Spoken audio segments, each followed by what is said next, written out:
Yes, we start the season with a non-classic Rick and Morty adventure.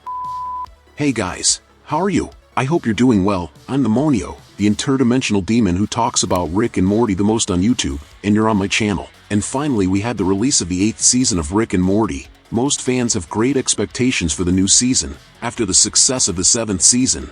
And this is a curious phenomenon, because in 2023 we had the departure of Justin Roiland, one of the creators of the series, after allegations of domestic violence, and at the time many fans believed that the quality of the series would be seriously compromised, since Roiland not only participated creatively but was also the voice actor of the characters. But contrary to all expectations at the time, the 7th season was one of the best so far, with excellent episodes, very different from the Rick and Morty anime for example, which in my opinion, does not even come close to the quality of the script of the main series, being a completely forgettable series that probably will not even have a continuation due to the poor reception of the fans.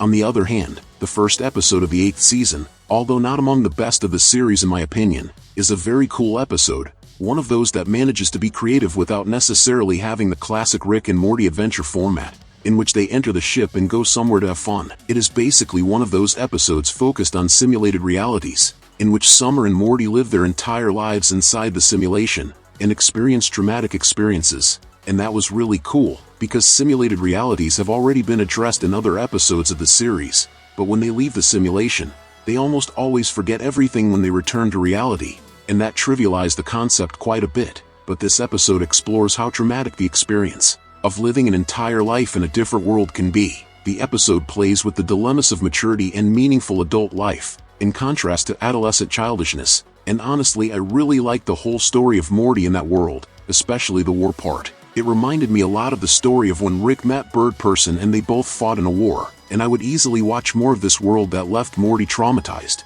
because it could easily be the origin story of evil Morty's villain, for example, or of any other super intelligent version of Morty, and this shows us the potential that Morty has to defeat or surpass Rick himself, since evil Morty defeated his version of Rick in a way very similar to what we see in this episode, using technology and taking advantage of Rick's trust to knock him out, in the same way that Rick Prime was defeated by evil Morty because he trusted him. It's a great start to the season in my opinion. We'll have weekly releases of the episodes on HBO, and from the trailer for the season, we'll have some really cool episodes featuring alternate versions of Rick and alternate Betty. I'm really excited about this season, especially after that horrible anime version we had, which made me miss the main series even more. But what about you? Have you watched the new episode? What are your expectations for this season? Leave a comment, and if you liked the video, subscribe to see the next content. Until next time my people, demonic hugs.